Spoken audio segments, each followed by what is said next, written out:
Well, welcome everybody. This will be a fun conversation between the guys on the panel, and also we're going to bring the audience in as well towards the end. So make sure if anything piques your interest, you write down your questions, and we'll be sure to try and get to everybody's questions as easily as possible. We will talk a lot about the analytics of the game and also some current hockey issues, things that are pressing the league right now, and any questions that you might have as well. So I'm going to start it off with the Stanley Cup champion Boston Bruins general manager Peter Chiarelli, since this is a Boston crowd. And Peter, you are recently you're the reigning general manager of the Stanley Cup champ. So first off, a lot of people consider baseball, a lot of statistics around baseball and the statistics of the players and the batters and the pitchers, but hockey is one of those sports where there are statistics involved. They're not as heavily dominant and prevalent as they are in baseball, but talk a little bit about what statistics as a general manager that you find important when you're looking at players and scouting players. Well, first and foremost, scouting players, you automatically look, at least I do, look at the size, height and weight. You look at the goals, the points, but let me just focus a little bit on the weight. I found over time that the weight of a player is a little more significant than the height. You always want a bigger player, not always, but you'd like to have bigger players. But I think if you're able to play at a certain weight with a lower center of gravity, that's important for us. So we actually stress that with our scouts. On that note, we in my former job with the Ottawa Senators, we had retained a professor of biology who did this study over a long period of time for the stats, height and weight of players that were entering the amateur draft, and he came out of it with weight being more important than height. And you take little snippets of that here and there, but you know, I think there's some credence to that. And other statistics that we look at, you know, at the pro level, we look at plus minuses. You look at time on ice. You know, all the standard stats, and you try and look at them in the context of the situations the players are playing in. We try and regenerate these stats. We try and create events internally so that we can characterize situations and then put them into some type of statistical analysis too. You have to be careful how you use it, but it's another piece of information. For example, we try and use we put a matrix in the offensive zone and the defensive zone, and we characterize the quality of chances from those matrices, from those locations in the zones, chances for, chances against, and then you come up with a different type of plus minuses. Michael can speak to that later, but there's the expected plus minus, expected chances and whatnot. So we try and be a little progressive when we look at those statistics. It's obviously it's not as static a sport as some of the other sports where you can have the result A or result B. So, but the conventional stats we look at, and then you try and put them into the context of certain situations on the ice. Well, you mentioned Michael. Michael, your research, of course, the goaltender statistics are always talked about, goals against, save percentage. So they are probably individually as a player the most talked about as far as numbers are concerned. What has your research showed you about that and the direct correlation to defense? I think one thing that we have seen is really this question of whether teams can control the shots that they face. In particular, teams can control the average difficulty of shots they face. I think it falls under shot quality. It's a big point of contention, I think, among analysts. And I think, but the one thing I would note is I tend to believe that there is a difference that teams can control, but on average, those differences end up being small. And so what ends up being more important is whether teams can control the number of shots they face, not necessarily the average quality. Brian, you have one of the youngest teams in the league, and obviously with the playoffs approaching, how do you gauge youth and experience and the significance of those two categories of gauging players? Well, not very successfully right now. I think going to what Peter said, I think we all want to be cutting edge here. We will take any edge we can get as managers. If we get an edge on player personnel or a rating system or nutritional breakthrough or the CVAC system, which is a new training method, we're all going to grab it. And we're going to hide it from the other teams if we can do it. But there has not been a statistical breakthrough that I've seen that's effective in hockey. Baseball was made for this. But in hockey, I think statistics are more like a lamppost to a drunk. They're useful for support, but not for illumination. And so, to me, you look at plus minus, if you play on a horse shit team, you're going to be a minus player. It's that simple. And if you play a lot of minutes on a horse shit team, you're going to have a real bad plus minus rating. It's that simple. So to me, we keep getting these things. Everyone's looking for this breakthrough, for a Moneyball type breakthrough. When we read these grad students send me papers about, how many do you get a year, Pete? Like 30? 30 or 40. And someone, I don't read them, but someone on my staff does. Just in case there's something in there, we don't throw them away. We actually examine them to see. And I have yet to see anything that has value in terms of an alternative way or a more progressive way of evaluating players. We still do it, like Pete said, time on ice, penalty minutes, plus minus, all the things, height, weight. We do some testing of the top prospects in terms of explosive speed, obstacle course, the combine type stuff. But basically it comes down to we watch these guys play, we try to make a projection of what they're going to be when they grow up, and we draft them on that sequence. You mentioned the plus minus stat. Is that more of a media stat? Is that more of a gauge that the media uses to get players or to try and exaggerate their point a little bit about in particular defensemen, or do you guys really look at that plus minus stat? You mentioned if you're playing on a bad team, it's going to be way very high. Yeah, I had to paraphrase. No, it's the more you play, especially if you're a guy on a poor team, and you're the top shutdown D, and you're going to draw the top line every time you go on the ice, you're going to have a very poor plus minus. There's nothing you can do about that. You can play great, and you're still going to be a minus player. And that's why I say it. They're useful for support, not for illumination. To me, I go into an agent comes in and negotiate a contract and says, well, this guy's plus 40 the last 3 years. I'm like, yeah, and he's probably sixth on his team. They got a great team. They're all plus players. Like, do you have any minus players on your team, Pete? Yeah, the one who got a hat trick last night. So you have one minus player. Okay, so now Pete's got some good players, but our team, we got a lot of minus players. We're really struggling right now.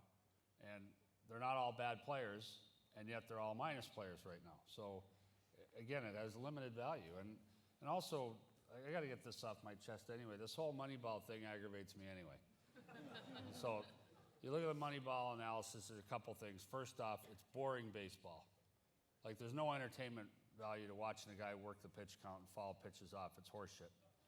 And second, nobody's ever won a championship with Moneyball. So, let's not all get worked up about Moneyball. Oh, I'm worked up about it already. They don't fail to mention that they had 3 of the best pitchers in baseball, and the thing has just blown apart since that one magical season and run. And, I'm looking for the analytics that tell me which players are going to have chicken and beer in the clubhouse more than how they're going to play on the ice. And that's the way I think you should approach hockey. Peter's right, the physical evaluation is huge because you have to have physical traits to play the game properly, although there are obviously exceptions to the rule. When you're talking about weight, Pavel Datsuk's name doesn't come up, right? It's just one of those things where but measuring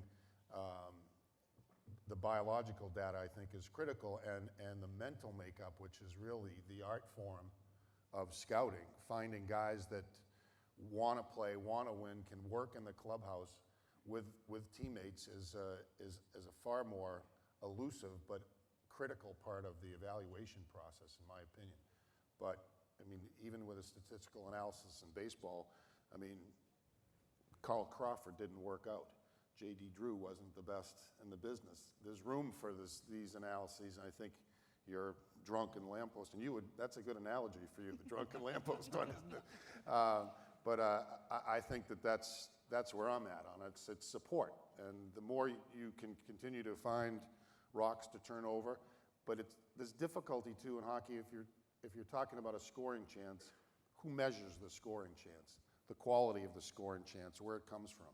You really have to have somebody who knows what they're talking about and can give you an idea of the quality of that chance. I know the league has people every game measuring hits, face-off wins, and every one of those hits is of a different quality and of a different situation. And every one of those face-offs is a different win. Did you get support from your wingers? Was the puck dropped properly? It's a far more elusive thing. A hit is a hit, although it might be a looping single or a line drive, but it's still, you know, it's landed somewhere where somebody isn't. But But the hits, But is a goal a goal? The hits you're mentioning in our league, it varies from building to building.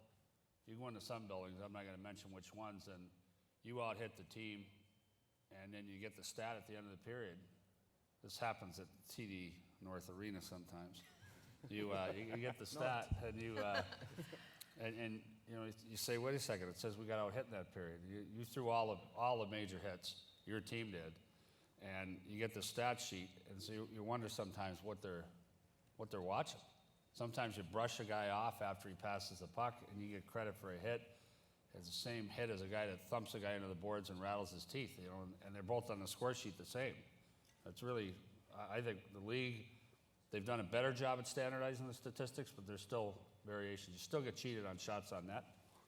Shots on net, I agree, and hits too. You can go to some rinks where there might be 50 total hits in a game, 60 total hits, where really it was a no-hitter. So I agree. And shots on goal, I find myself, and I got to catch myself, I find myself, you know, questioning all the time that they're not registering certain shots on goal. They are, and I applaud the efforts that the league has done, the real-time stats. If you look at the paper that's generated after a game on tracking every event in the course of a game, it's great, and we use it, we all use it, but you know, it varies from venue to venue as far as the hits and the shots, so we have to be careful there also. And the scoring chances as well, Mike. I remember we've done games before where you've looked at the score sheet and said scoring chances. Who's counting these scoring chances? So somewhere along the line, there might be a discrepancy between what's actually happening and what the scoring chances are on the ice. That's where I'm at with it. I think that's why I think it's important to control your own stats. I think Brian's stats and Peter's stats are more valuable by far than the stats that you get from a league perspective. You have your own people tracking hits, tracking scoring chances, and tracking where goals go in. I mean, I think that is I think that's something that hasn't been done enough, when goalies are giving up, you know, Brian's had a problem with his goalies lately. You know, where are they coming in from and where are they going in? How are they coming in and scoring goals against a particular goalie can be, I think, of tremendous use, both to his team and to the opponents, tracking where this guy might be vulnerable. That's a little of what we've done, and I don't think we've leveraged it enough, but you can go back with historical data, right, and you can find out where the goals were scored, and then you can place a value on those areas, and those are the scoring areas. We all know what we think are the scoring areas. Yeah, I mean, I can go even further. I presented a paper here last year where we actually made probability surfaces for the entire offensive zone. And we were able to map the league average probability for any of the 7 types of shots the league records. That said, there are some issues with that data. These guys won't mention locations, but Madison Square Garden, there's a real obvious bias there in the locations where the shots are recorded. And so statistically, you sort of have to average or to adjust for where those happen in order to make sure that you're getting those surfaces properly. Tony, you transitioned from playing career, you've done some media work, and you're also coaching youth hockey teams and a high school team as well. What do you see as the biggest conflict that youth have when they're trying to advance to the next level? Something that maybe stands out at you that you try and teach them? As far as statistically, it's pretty simple. At the high school level, it's basically goals and assists. We really don't track many more stats than that. the biggest thing for the kids at the high school level is comparing themselves to other players. You know what I mean? They want to look at themselves. Okay, I got this amount of goals, and this kid got the same amount of goals. I'm on the same level with him. No, you're not, and we all know that. The unfortunate thing we can't measure is heart and desire. You know what I mean? And that's what everybody seems to look for in a player, and I know I do at the high school level. Does the kid have a big heart? You know, going beyond height and weight. I know it's all important, but that is a huge factor. I think it takes kids a long way. Kids that could not play in the NHL do get there on heart alone. And the size of your players, that they're going to vary, because that's a time in their lives when some kids are taller than others and bigger and stronger than others who haven't yet developed. So how do you accommodate for that? Because some guys might think they're not as good as the player next to them just because they haven't quite evolved physically. We went through some stats at the end of the year. We finished, in our league, we finished 1-13 out of 14 games, which isn't very good. As these guys will tell you. Great analysis. It's unbelievable. But when we looked at the weights and heights of every team, we're on the bottom end. We averaged 165 pounds. When we went up against teams like Belmont Hill and Nobles, their guys are averaging 185 pounds. So we're giving up 20 pounds a man. It does correlate into wins and losses. It's all relative, and it's an issue we try to address in the off season. We're drafting 18-year-olds. It's not like the NFL where you're drafting 22 or 23-year-old players. We're drafting 18-year-olds, and you got to project that boy into what he's going to be in a full contact sport. And this isn't baseball where the only issue the guy's going to have is maybe getting hit by a pitch once in a while, or maybe getting run over on a base path, every 25 games. This is a full contact sport. Every time this player steps on the ice, he's vulnerable to being hit if he has the puck or has just released the puck. So there's a whole different set of characteristics we have to look for and evaluate in terms of bravery, willingness to play physically, willingness to accept physical challenges, fight if that's part of it, part of his background. So it's very different evaluating a player. Can I stand in there on a curveball and manage to hit it? It's almost a pure physical act. It's, whether if I can physically do that, now I got to know if this guy has the courage to go into certain buildings and play. Can he play hard in a Game 7 on the road? Can I trust him on the ice? It's very different psychology and the skill set that we're trying to draft. We all place a premium on character. We all place a premium on bravery. But as Pete just won a title. You got to have a lot of different skill sets on a team. It's like a guy comes to your house to fix a furnace. He doesn't bring one tool. He brings a toolbox. It's the same with a hockey team. You got to have a lot of different. You're going to play 4 series to win a cup. You got to beat 4 opponents. You want to finish them as quickly as you can because that reduces the war of attrition on your side, your conference. Boston, I think what was remarkable about their cup is they played 3 Game 7s. The year we won, we lost 5 games in the playoffs. We went 16-5. We finished everyone off early, and we're waiting for the next opponent. So I think what Boston did was remarkable. But these are the things. This 18-year-old, and you go back, we've all drafted some really good players, and we've all made some horrible mistakes at the draft. But you go back and look at the one common denominator of the players that you drafted, whether it's Trevor Linden and then the Sedin twins, Chris Pronger, these guys all had character. All of these people are character people with a good work ethic, and that's the one thing I think that over time prevails. Do you do an analysis, or do you have a psychological testing Yes. that goes with this, and is it extensive? Yep. We do, we used to do, well, I told this story here a couple of years ago. Trevor Linden's draft year, we had the 2nd pick in the draft back in '88, and Mike Modano went first to the Minnesota North Stars. And we brought all the players in and did a psychological and physical battery of tests on these guys. Trevor was supposed to come in on Saturday. He called me Thursday night. He said, "Mr. Burke, it's Trevor Linden. I can't come on Saturday." And I said, "Well, Trevor, none of the players called me Mr. Burke. It's Berkey, and why can't you come on Saturday?" So my dad said I had to call you. I can't come on Saturday. I said, "I know. You told me twice now you can't come. You told me your dad said to call. Why can't you come?" He said, "My uncle has a cattle ranch here in Medicine Hat, and Saturday's branding day. And my dad says I have to stay and help." So I said, "Well, I'm a city boy. What's branding day?" He said, "Well, we have range cattle up here. We just let them roam in the woods in the wintertime, and we round them up. We have to brand all the calves, and we have to turn the young male cattle into steers." So I said, well, what's your job on branding day? He says, well, when the young cows come in the pen, I grab them by the neck and hold them down and pin them while we brand them and cut their nuts off. So I said, kid, you can skip the test. You We just didn't took test it. Trevor, yeah. See, and Trevor was great in Vancouver, and I traded for him, and he came to Long Island. He wasn't worth a shit. I got him back, and he was still a good player. But Trevor Linden was a captain of our team. He was just a warrior, not a fighter, but high compete level, high hockey IQ, things that you might not see if you know, he did have size. He was a big kid. He could really skate for a big kid. But it's hard, you know, you look at the guys that we've drafted over the years that you think to yourself, this guy can't miss. He can't miss. He's big, he can skate, he's athletic, he's not afraid, he can't miss. And that same guy at the end of his 3-year entry-level contract, you don't ever see him again. He's a trivia question now. And we've all made those mistakes, huge mistakes at the draft. Peter, have you ever received a phone call like that before the draft?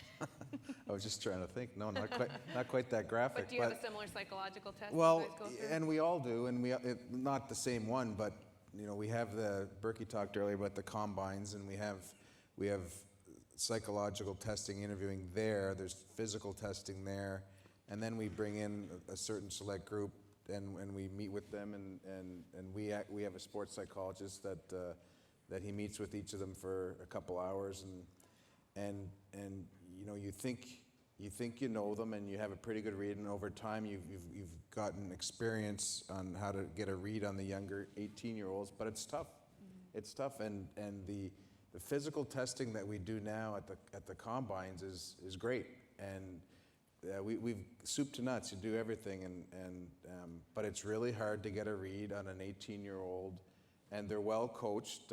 We've got a prominent agent here that I'm sure we have more than just one, but that these guys are well coached, and you have to see through it, and it is about character. And for every first or second pick overall that doesn't make it, there's players that aren't drafted that find a way, and it's because of character. So it's a real hard part of the job, and we all have stories, not quite again as graphic as Berkey's, but of those players that show tremendous character, and it sticks in your head, and you can, you know, we all try and be progressive, but you got to put away the stats sometimes. When you get something like that, you know a kid's gonna.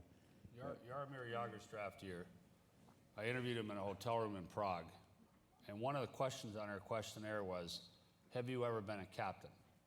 And if you're an elite player and you've never been a captain, that's a huge red flag. Like, there is no way you can be a top 5 rated pick and not have been a captain multiple times.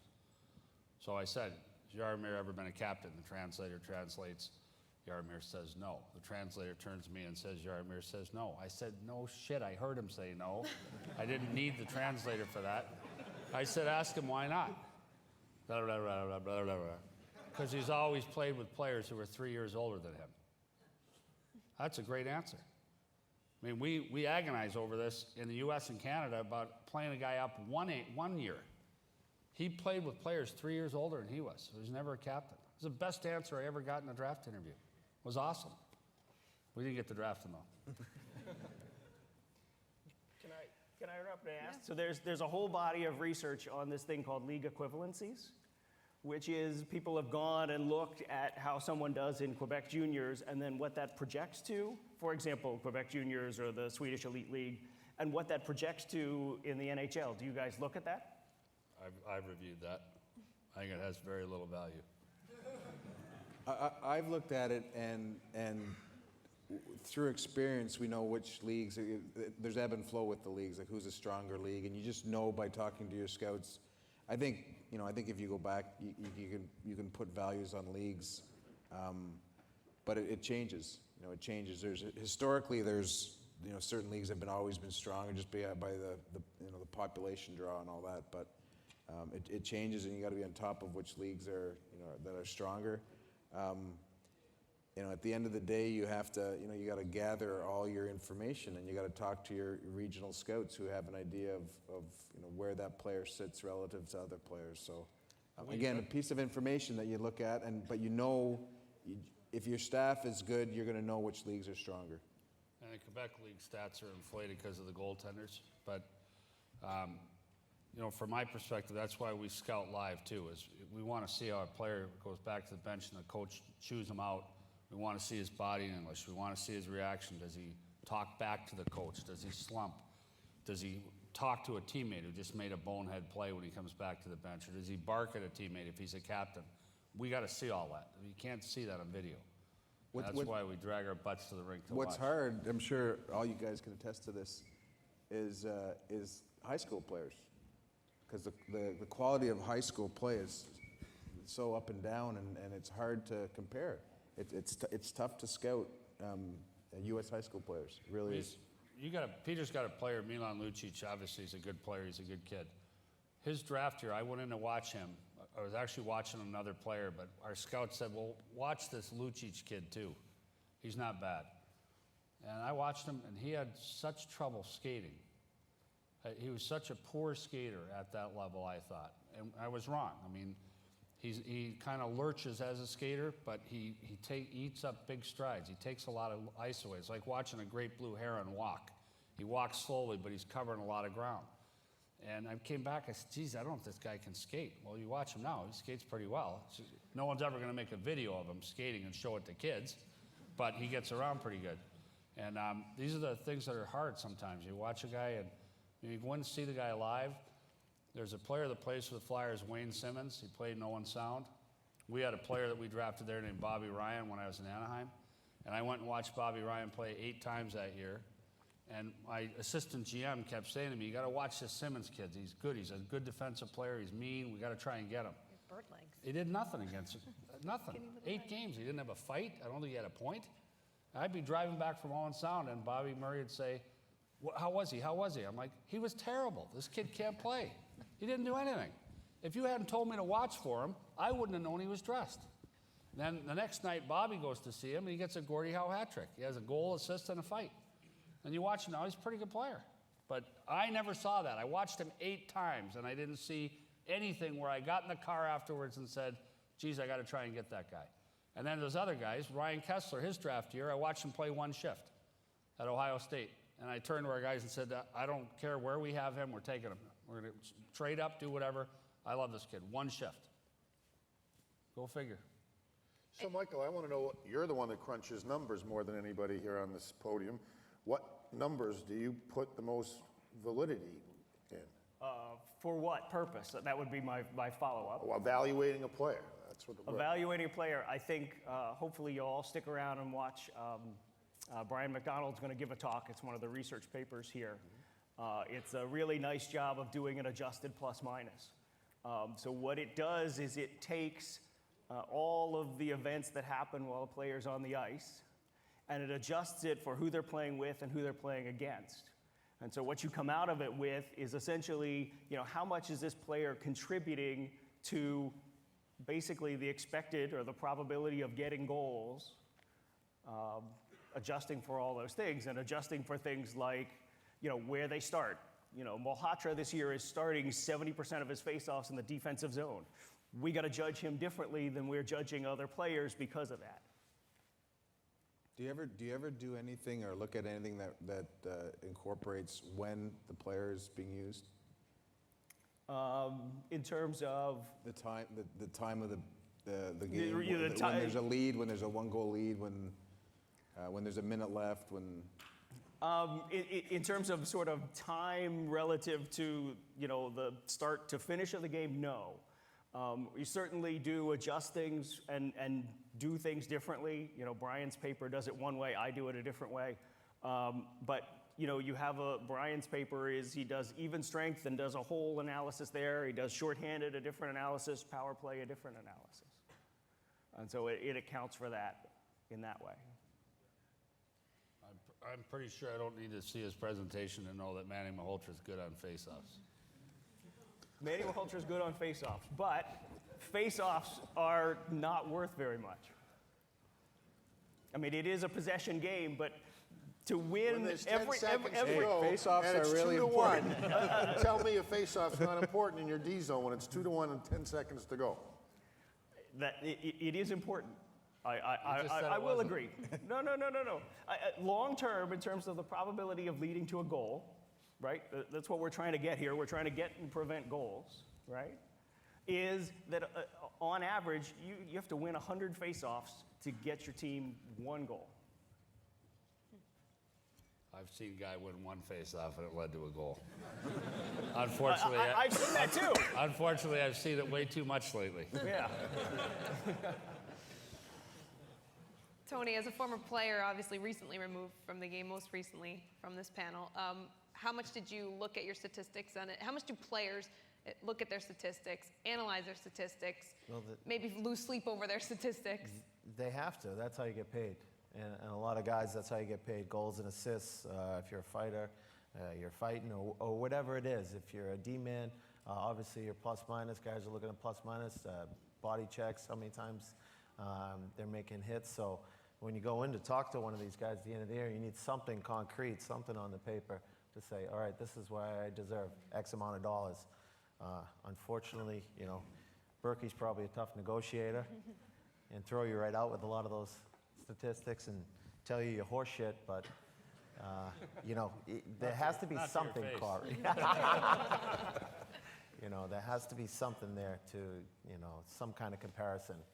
Yeah, because when players go to arbitration, I mean, Peter, you know this well, and Brian knows it well, you're gauging your player against other players in that position in the league, correct? Yeah, and And that arbitration is proof that statistics do lie. yeah, unfortunately, the proliferation of statistics has resulted in the proliferation of, or the inflation of salaries too, I believe.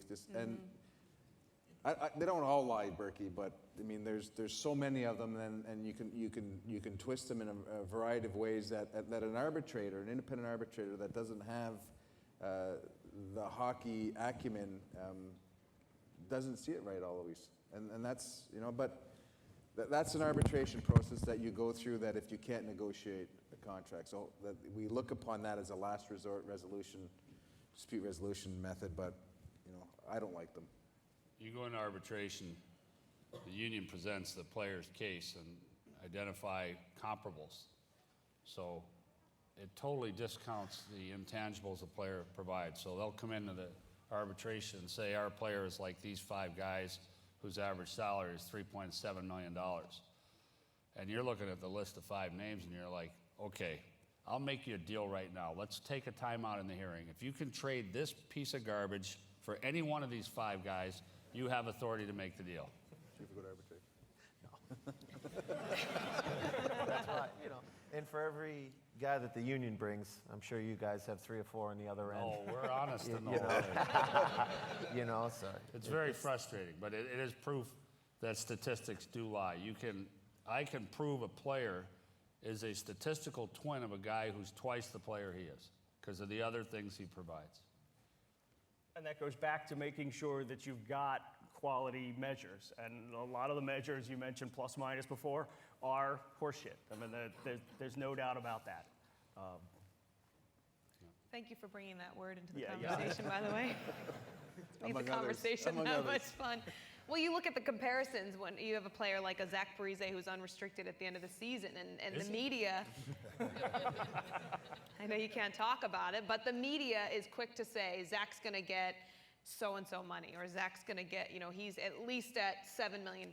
Mike, since I know they can't talk about Zach Parise, what would you say to that when you're looking at, when you've got an agent coming in and saying, well, Zach's unrestricted and he should be making what Sidney Crosby's making, or Well, I'm up pretty there. much backing up the Brinks truck for this guy. And it goes not to his statistics, so he's not leading his team in scoring, but he brings you everything that you want in a player. He cares, he tries, he's skillful, but the stuff that you get excited about, that Brian and Peter, I think, are excited about, is the fact that you want this guy out there at every critical moment of every game that you possibly can have him out there, because you know he's going to make intelligent decisions, you know he's going to sacrifice himself, you know he's got the character to play with grace under pressure. And that is a difficult thing to analyze statistically. Yeah, and you get, I could talk about Zach because of involvement with USA Hockey. There's a group of GMs, American GMs, that are involved with evaluating players for the World Championships that will be coming up this year in Sweden and Finland, and for Sochi, if the NHL goes to the Olympics in Sochi. So Paul Holmgren, Ray Shiro, Dean Lombardi. So we file reports on the players we play. We just played New Jersey, and the report I filed on Zach Parise to USA Hockey was a classic Parise game. Total effort, total concentration, all situations, good foot speed, high compete level, and rated him top rating for both teams as a candidate. So this is exactly, he's way better than the sum of his statistical analysis because of what else he brings. But there's a lot of guys like that. Not a lot of guys like Zach Parise, but on a team there are players whose value and whose contribution is not something you can identify statistically. You just can't. You know, these are guys that you know they're going to eat a puck in the third period or block a shot when it's time. They're going to do the right thing because they care, and they care about the result. And you think all pro athletes care about the result, but a lot of them don't care as much as others do. And they're not going to eat that puck. And when I say eat the puck, I mean freeze it. You're going to get drilled, but you need a face-off. They're going to freeze that puck, take the hit. And we're upstairs yelling, eat it, eat it, eat it. And some guys find a way to get that face-off, and some guys don't. Some guys find a way to block that shot, and some guys don't. So these are things that stats don't help us with. We got to go watch them play, and we got to make a value judgment. Does this player have the intangibles along with whatever physical things we can identify? And by the way, one of my favorite hockey players of all time is here, Angela Ruggiero. Hi, Angela. What about, we've talked a lot about the player statistics. Another big statistic in the game is managing the salary cap. I would imagine that comes into huge play, Peter, especially when you look at recently coming off the trade deadline, how you're able to fit players into your cap, managing the draft picks that might be considered in exchanging for one player. How much is the salary cap analyzed, and do you have a team that does that for you? I think it's overblown a bit, Captain, to tell you the truth. We're all, I think, relatively intelligent people that we can manage our own finances, and it's you know, I hate to say it, but it's similar to that, like your own personal finances. You can't spend too much now, and you can't spend too much in the future. So simply put, you got to watch where your dollars go. Now, there are instances when you're close to the cap. I don't know, where are you, Berkey, this year? Are you close? Are you? No. Not as many teams this year that are close to the cap because of where the cap is. Last year we were close to the cap, and you have to use your call-ups. You have to use your long-term injury reserve. You have to see where your tag room is, meaning what you can do for contracts with multiple years, subsequent years, and that's when you have to do a little bit of juggling. And last year we had to do some juggling. Last year we had to move something out before we did a trade with you for Kaba, and so timing and management and knowing where you are in future years as far as committed dollars, and you have to kind of pull it all together. But this year not so much, but this year is more about future planning when we're making decisions and where we think the cap will be in future years, and what we think the system will be, and a little more uncertainty this year. And that's probably one of the reasons why there wasn't as much activity at the trade deadline. We're going to get to some of the questions I think that the audience has been tweeting in or texting in, or all of the above. See if I can read your handwriting there, Zach. I thought you said you did everything electronically here. You lied to all these people. I think that was your daughter. Where's my daughter? Where'd she go? Okay, this is from the 508 area code. With prolonged injuries due to concussions, do you believe the league should implement harsher punishments of league-mandated equipment? Who wants to lead this off? Well, first off, we can get rid of concussions in hockey. We can get rid of them all. We can eliminate hitting, and no one will watch. Like, people only pay to watch athletes do things that they can't do or are not willing to do. And the full contact part of our game has been an integral part of our game since we opened our doors 100 years ago and played this game. So everyone says, well, why doesn't Brendan Shanahan give 20 games for that? And that'll stop. If he gave 20 games for every headshot, it would stop. But the hitting would disappear too. So the tightrope that Brendan walks, and I used to do that job, so I know, is how do you penalize the behavior, but not penalize it so severely that a player is always wondering whether he should hit someone or not, because then the hitting disappears. I think with concussions, the question was specifically about equipment. We are addressing that. The elbow pads have all been changed, so there's no hard plastic. They used to have hard plastic in there. We're in the process of getting all the shoulder pads converted, so there's no hard plastic. It's just soft foam caps. But once we do that, we're still going to have concussions. There's only 2 sports where there's no out of bounds: hockey and ring sports, like boxing, MMA. There's nowhere on a hockey rink where you're safe if you have the puck. You are liable to be hit anywhere on the rink if you have the puck. There's a reason for that. It's because we want players to get hit all over the ice. It's part of what we do. We'll never get concussions down to 0, but the harsher penalties to me is really an oversimplification from people who don't follow the game, where they say, well, give 20 games for that. Yeah, we could do that.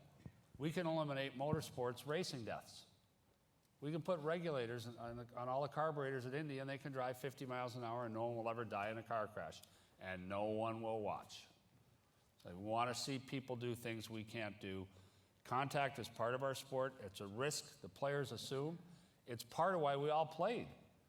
You know, if you don't want to be a contact sports guy, swim or golf. There's plenty of options for you as an athlete, but part of why I played is because I could hit people. And so, to me, we're always going to have concussions. We're addressing the equipment. It's a contact sport. Anybody else want to chime in on that question? I'll make a comment on statistics, which is we've seen the number of reported concussions go up in the last 4 years, and I think the consensus of analysis is that's really a reporting bias, that there's not actually a change in the game or a change in the number of concussions, but it is more people are aware, and therefore we're reporting them more often. And more man games lost, because we're treating them properly. Yep. Michael, the next question Well, came in. I don't want to leave that there, though, because I don't think it's just different reporting. And you got Sidney Crosby out for a year, Nathan Horton's out for how many games, Mark Savard's career has ended. There's a concussion issue. And how we deal with it is going to be interesting going forward, because I'm with Brian. We want contact, we want hitting, but somehow we haven't got to the root cause of this. Some people would call it epidemic. Some people, it's changed. It has changed. And we're going to have to, as the NHL is going to have to change with it to adjust for that, because the sheer, and I know that we're so cautious and more man games are lost because we are cautious about these things, but there is a real issue here with the number and the severity of these injuries, and I don't think anybody can deny that. Well, I would take issue with that. The epidemic phrase to me is, I do think mostly it is that they're being, like, how many times do you get a concussion when you played? You played, either finished the game or played the next night. I don't know. I was telling Catherine this story the other night. I was playing high school football, and I drilled a guy. He went down and stayed down, and I went down and stayed down. It's in grade 10. So I walked to the sideline, and my head was ringing. Like they tell you, hear that they say my head was ringing. I couldn't hear, and I was holding both sides of my helmet. And the coach put his arm around me. He goes, "How you feeling, son?" I said, "Okay, coach." He goes, "Then why don't you go stand on your sideline?" I walked off the wrong side of the field. And I got shut down after that. But to me, I remember playing at Providence College, getting a concussion on the bench, and coach comes down 3 times. "Can you go?" "No." You puke on the bench. You can always tell when players do that because the guys on both sides move away. Comes back, the trainer gives you the ammonia, shake your head. He said, Lou Lamoriello was the coach. "Can you go?" "No, I can't go. I feel the fog hasn't lifted." Comes down again, your line's up, can you go? No. Third time, yep. With a concussion. Don't even know where you are.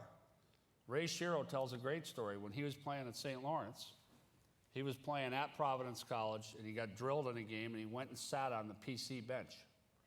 Sat on the opponent's bench. He got his bell rung, he didn't know where he was, and someone said, hey, kid. So we used to play with these things, let alone play through them, play 2 days after. It was crazy. I think they're being reported properly and diagnosed properly, and that's, to me, explains the spike, for the most part, and the man games lost. Well, they took out the red line a few years ago. They lifted obstruction rules, and all data from that point on changes for me. The whole game has changed. They wanted to make it a speed game. They eliminated obstruction and holding up holding up forwards on the forecheck, and have allowed players to become heat-seeking missiles, for lack of a better phrase. I don't think there's no more intent. I don't think the guys are tougher or more malicious, but the rules have conspired to make guys more vulnerable because people have speed, and with the increase in size, and we all have seen the size of the players increase, I think that has led to more violent collisions, which are causing further problems for us. And that has to, you talked about it. You have talked about, of all people, you've talked about the bear hug, where you could go in on the forecheck and grab a guy and pull him up, throw him up against the boards, as opposed to trying to separate his head from his shoulders, which I think would be a great adjustment, but nobody seems to be listening to you. No, it's like many of my ideas. They're brilliant, but no one shares my enthusiasm for them. Feel like Cassandra. You all remember your ancient Greek mythology. Her gift was she could foretell the future, but her curse was that no one listened to her. So she foretold all these horrible things, and I had to watch them happen. That's what I feel like. This is an interesting question that came in from 703, and I think a lot of people wonder, and maybe you guys wonder as well, but how has Detroit been able to be so consistently good? Do they look for different things that give them an edge, or are they just really good? I think they've really mined the European players very well, and they have that component of their scouting staff is very good. So that you see the Datsyuks, the Lidströms, the Zetterbergs. These are all later round picks, and what they've also been able to do is, and I think a lot of teams have caught up to that. We've all seen we got to be better in Europe. But what they've also done is they've created a culture in their organization where the European player will come over and spend some time in the minors, and that's hard to do. And you've got these European players, when you draft them, they're playing in an elite league in Europe, and they're being paid well, and the league is really good. And they often think it's a step down to come over and play in the American League to learn their craft a little bit over in North America. And that's a struggle we have as managers, to convince European players to come over and spend some time in the American League. They've got a culture there where it's accepted. So, they've got, and we talked about those players with intangibles. All of their players, or most of their players, the Datsyuks, the Zetterbergs, the Holmstroms, the Lidströms, all of their skilled players have like terrific character and win pucks and will take that hit to save a game. All of them. So they've done a real good job of, and then what happens is, in Berkey, I don't know if you know this, Mike, when you see these guys play, these guys protect the puck. They're so heavy on the puck, all of their players. They're 170-pound, 180-pound Datsyuk. You can't get the puck off them. And I think that's a mentality, it's a culture thing, that you have to be like that to play in the Red Wings organization. So I really look up to them. A couple of grand slams on late picks that have, it's inured to their benefit for more than 10 years. And that's not luck. There's very little luck in sports with skill, but they haven't duplicated that success in the last 6 or 7 years. These are guys that they. I think they must be doing something differently, or they have a pretty good European staff, right? Well, we understand that, but if they were so good, why would they let Pavel Datsyuk go to the 6th round? That's the myth. The myth is that they said, hey, there's this really good guy, but we can get him in the 6th round, and no one knows about him. What they said was, same as us, hey, let's take this Datsuk kid. Our guy in Russia likes him. It's not, you don't ever say, well, Nick Lidstrom's going to be a Hall of Famer, but let's wait and see if we can get him in the 6th round. So they drafted effectively. They haven't duplicated that success, though, Mike. What I was saying is, Kenny Holland is a genius, the GM there, I think. He's a brilliant guy. But they haven't had an impact player that late in the last 7 or 8 years. So they hit it out of the park on Datsuk and Franson and Zetterberg, all later picks. But they haven't had that same success. That train is going to hit the end of the track at some point. At some point, but do you agree with me? Do you guys agree with me that when you play Detroit, I mean, these guys, whatever player it is, these guys, they protect the puck. They're heavy on the puck, better than all the rest of us. And they're the most patient team in the league when they have the puck. They'll pass it D to D 7 times until they get something they like. Mike Babcock's a good coach, but Kenny Holland in the post-cap era has 1 ring, same as you. They've won it once since the salary cap came in, same as the Boston Bruins.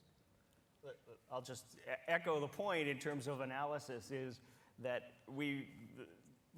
statistical analytics have basically decided that hockey is a possession game.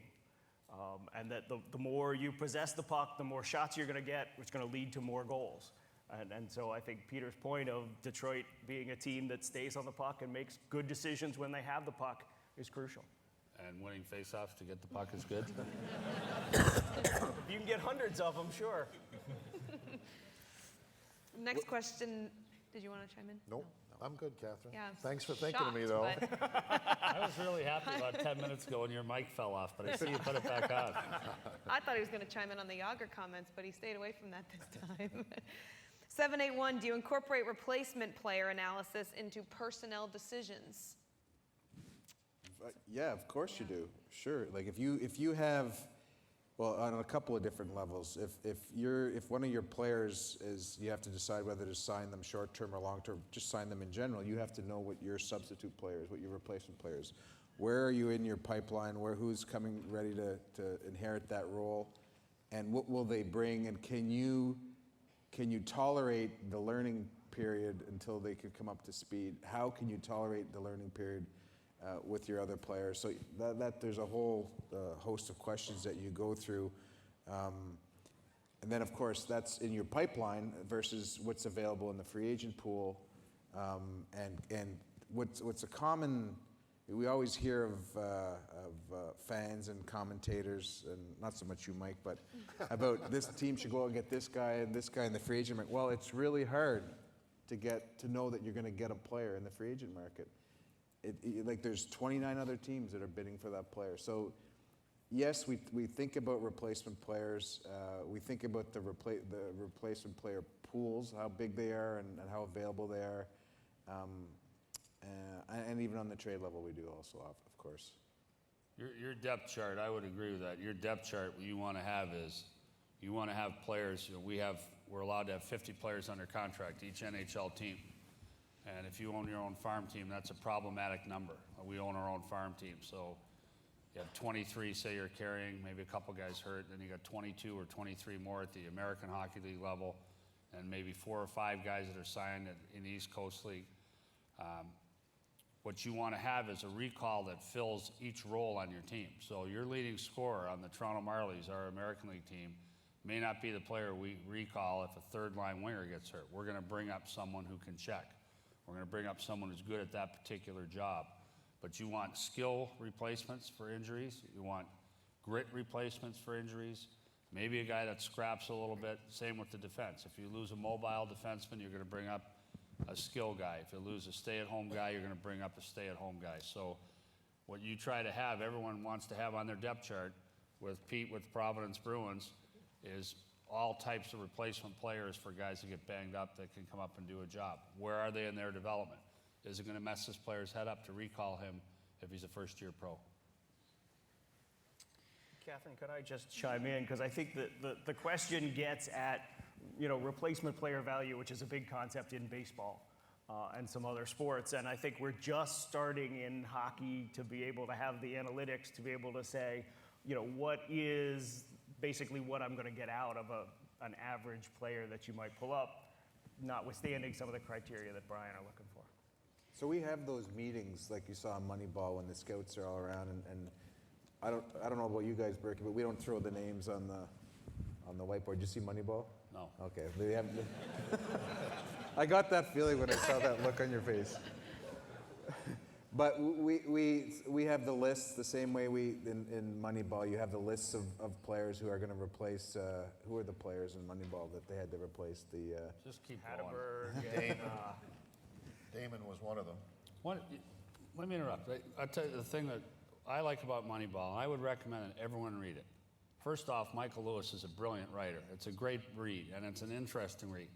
What I love and admire about Moneyball is anyone been in the Louvre, and you look at the Mona Lisa, right? Everyone stands in front of it, looks at it. And these guys said, we're going to stand over here and look at it. I love the fact that they said, we're going to do it differently. I love the innovation part of it. Where it breaks down is, no one's won a title with Moneyball. Like, win something and then write the book.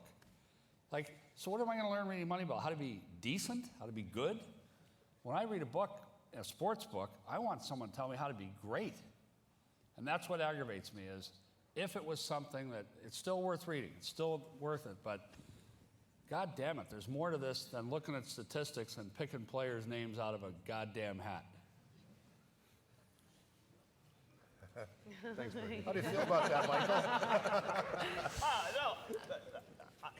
I would agree that the statistics by themselves have to be taken in context. They have to be evaluated. You have to do all of those other things that you're going to do in terms of making sure you're getting a player of character and a player who's going to give you effort and all of those things. At the same time, right, playoffs in baseball is a small sample size event, and you're going to have, some chance events, and you're going to get lucky and unlucky. And I think, winning whatever they want, 104 games, really is doing something. Is it winning the great prize? No. Have a parade, then call me. But how often did they do it? They did it once? I mean, last I looked, Oakland sucked. But Oakland, for several years, was doing it. I mean, the book steps in. They were good. They were good. Great. But you know what? They were handicapped. They're going against the Yankees, who are. If all you want to be in sports is good, you're going to get your ass kicked. Someone who wants to be great is going to kick your ass. That's the same thing. It's like we were talking about this, Katie, was it 3 years ago? Like, you can't like hockey if you're a hockey player. You got to love hockey. The game's too hard. It's the same thing. If you just want to be good, you just want to get 10 years in as a GM and be good, you're going to get your ass kicked. Have a parade, get a ring, and then write a book. All right, on that, I think we're out of time. No? It's a good way to end it, though. So, Michael, Brian, Tony, Peter, and Mike, thanks so much. And thank all of you for texting and tweeting in your questions, and we hope you enjoyed it. Thanks.